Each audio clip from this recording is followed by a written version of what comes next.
Ja rekao da ćemo pričati o veoma važnom projektu Studija B, Teenage TV. Željka Mrđa bila i prethodnog petka sa nama ovdje u studiju, a trudit ćemo se da to ostane i da u buduće dok ne krene ceo projekat negde od septembra Teenage TV, da vidimo šta te mlade nade rade i kako to izgleda. Imali smo priliku da vidimo jednu zanimljivu priču o tome kako mladi mogu da se zaposle i da li mogu već kad imaju 15 godina negde da rade.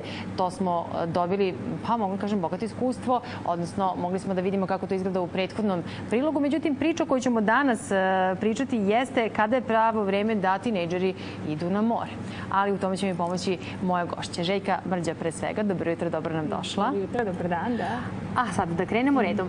Sa nama za stolom ovde je Milica Jelić, tu su Adrijana Mladenović i Tara Pešić. Dobro jutro, dobro nam došle. Zanimljivo je čuti i njihovo iskustvo, ali ti ćeš nam, Željka, odmah otkriti ovo njihovo prvo pojavljivanje ovde na televiziji, ali s druge strane prvi put da ovako nešto radi.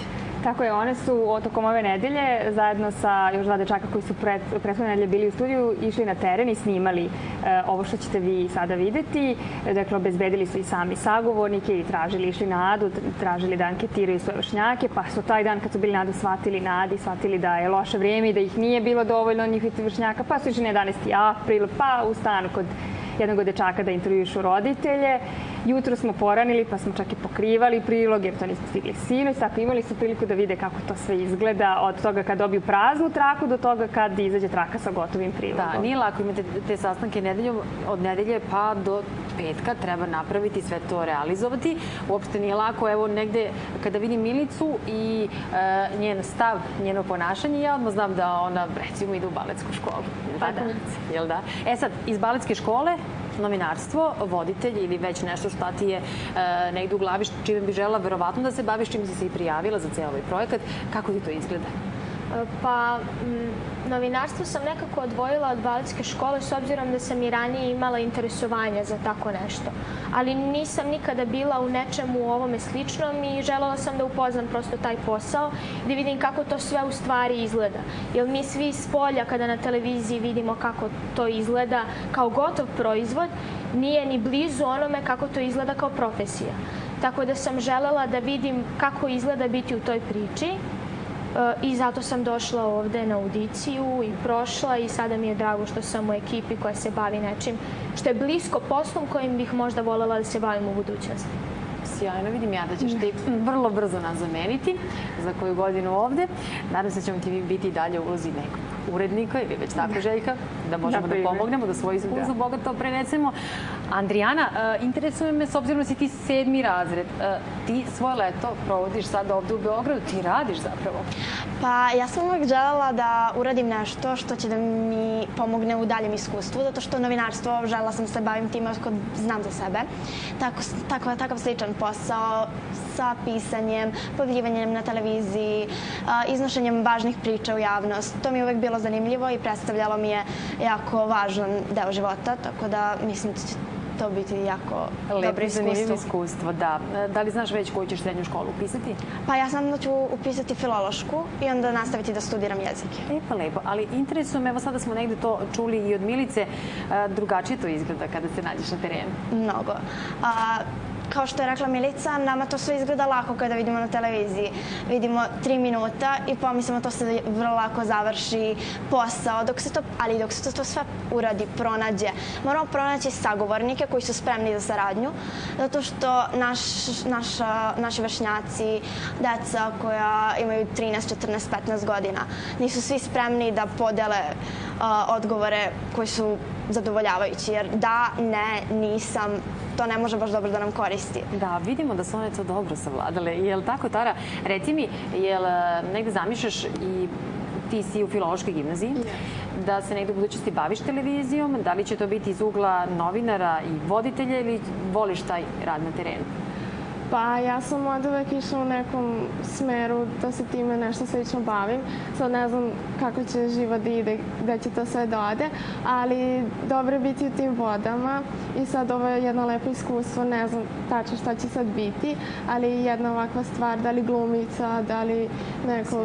Da, to javno pojavljivanje jeste i ne može to svako. Ja moram da priznam da jeste teško savladati tu tremu, ali samim tim kada se došla ovde i videla sve to, videla sam da nemate tremu i ali nekako čini mi se da mnoge starije dame koje dođu ovde u studiju i tekako imaju tremu, ali vas tri uopšte ne. To je zaista lepo. Željka, kada ih ovako čujemo, setimo se i naših kolega koji su krenuli baš uz pomoć Teenage TV-a ovdje i danas ovdje neki od njih, a neki su na nekim drugim televizijama, ali jesi li ponosna kad čuješ? Ja evo kroz njihove odgovore čujem da su oni dosta toga savladali. Jesu, oni su dosta toga savladali i moj utisak je da generalno oni jako brzo uče.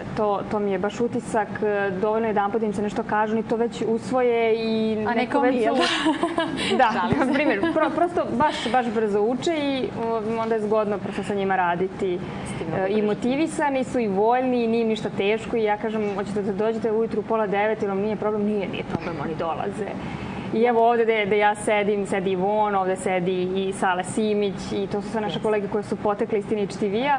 Ja sam pričala kad je krenuo Teenage TV, odnosno kad smo ušli u celu tu priču oko tog projekta, nije važno da će oni biti novinari, samo je važno da steknu neke osnovne navike, da čitaju. Mi smo već sad oformili dnevnik pročitanih knjiga, pa je sad zadatak da se čita Salinger, da prosto nauče da budu jedni konzumenti kulture, pa će to jednog dana biti balerine ili kritičari, ili glumice, ili novinari, ili neki selektor festa. Prosto to budu budući Beograđani koji će imati veze sa kulturom. Mi ćemo vidjeti njihovu premijeru, njihov rad na terenu, kako izgleda ta realizacija i to pokrivanje, tačnije pakovanje već u ranim jutarnjim satima, kao što si rekla, Željka, za koji trend, ali moram da te pitam i naravno govorit ćemo i samoj temi tog priloga koji ćemo vidjeti i uopšte kako birate teme, a s druge strane da kažemo, vidimo ovde 3 dame, videli smo i prethodni put su bile dame, ali i dečaci koji su bili ovde u studiju, imali više interesovanja sa muške ili ženske strane? Pa moram da priznam da u ovom momentu možda ipak ima malo više devojčica. Ali imamo tu sjajni dečaka koji onako su talentovani i vredni, tako da to je sad... A i fale ovoj profesiji, to je što nam nekako tu manjka, ali eto, prilike da i oni budu. Prilog koji ćemo vidjeti? Prilog koji ćemo vidjeti je predložio jedan dečak, Sava Janković, moram sad da ga pozdravim, ne znam, on je možda jutro došao sa mora, tako da nije učestvovao u prvom momentu dok se ovaj prilog stvarao, o tome kada deca treba da idu sama na more. Kad je pravi moment, da li sa 16, da li se čeka punoletstvo, to su te stalne priče sa roditeljima i onda je to jedna vrlo aktuelna tema kad je prosto moment da se prvi put ode sam na more, kad imaš 16 godina. Tako je. Jel znamo već temu za sledeću nedelju ili ćemo isto kao i prošli put? Nećemo da otkrivamo. Imaće oni tu neke interesantne goste, ali nećemo da otkrivamo. Željka, hvala mnogo. Hvala tvojim gošćima. Bile ste sjajne. A sada da vidimo kada je pravo vreme da tinejdžeri krenu na more. Hoćemo sami na more. Česta je rečenica tinejdžera. Kada je pravo vreme za prvo samostalno letovanje jedno je od prvih pitanja tinejdžera tokom leta. Da li su problemi naše godine ili pak zrelost? Ja sam tek srednji završila, na primjer, pustili bi me negde u prvoj srednji za društvo, mi sa školom, na primjer, da idem na more. Ali negde bliže, tipa Crna Gora, Veći, Grčke, to se ne mora da mi izvuša. Da li je više do njih ili do tebe? Pa mislim da je više da je njih od strah. Šta misliš, da li bi te pustili roditelji da odeš? Ne. Šta misliš, koji su njihovi razlozi? Pa neodgovornost najviše. Je li opravdano ili si zaista neopravdano? Znači, misliš da bi bio odgovoran da odeš sam na more? Najvažniju ulogu u odlučivanju ipak imaju roditelji. Mišljenja roditelja i dece su po mnogo čemu slična, ali se i razlikuju. Najveći problem su godine. Sin, pošto ima 16 godina, smatram da je još uvek mlad da putuje na odmor sam. Pustio bi ga, znači kao što sam ti rekao, kad bude punoletan. Ne verujem da bi se na moru nešto njemu desilo više nego u Beogradu.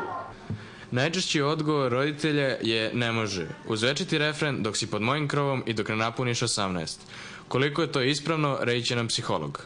Direktno ubeđivanje ne bi dalo rezultata, jer direktno ubeđivanje će značiti samo pusti me, a to roditeljima nije dovoljno. Ali mislim da je situacija u kojoj bi roditelji presekli i rekli nema ništa od toga ili šta god da kažu, da preseku bez nekog razgovora i dogovora je na neki način zajednički poraz, jer to govori o tome da je to situacija u kojoj roditelji i deca nisu uspeli da izgrade onaj kvalitet odnosa koji je njima neophodan. Prvo samostalno letovanje je podjednako stresno i za roditelje i za tinejdžere. Ali to su faze kroz koje prolaze jedni i drugi. Zato treba u svemu tome naći pravu meru. Nije loše kao ideja uvek pristupiti nekim prelaznim rešenjima, na primjer da zajedno letuju u istom mestu, ali u različitim smeštajima, tako da opet na neki način budu tu na istom mestu, da mogu eventualno roditelji da priskoče u slučaju neke potrebe, a da onda postepeno tako, korak po korak se ta promena koja se zove samostalno letovanje ne desi jedanput u jednoj godini, već u nekoliko koraka. Ipak, glavnu ulogu u odlučivanju igra odgovornost i zrelost deteta, kao i poverenje koje se sticalo godinama. Da ili ne, reći će oni koji se pitaju, stariji, a oni koji ne mogu na more mogu samo da čekaju punoletstvo, uglavnom.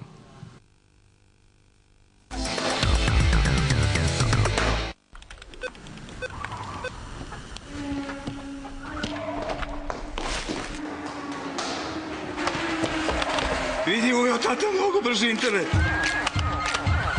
Evo sad ćete vi samo da tata pređe nivo. Prava kuća je kuća sa internetom, još bržim internetom. Surfujte brže, platite manje. Odabrani net paket plaćate po ceni prvog jeftinijih paketa iz ponude. Open ADSL, Telekom Srbija.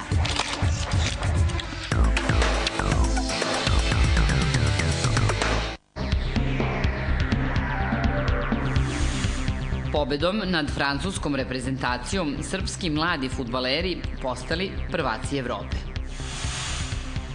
Zbog velike smene turista očekuje se veći broj vozila na putevima Srbije, a zadržavanja na graničnim prelazima su do 2 sata.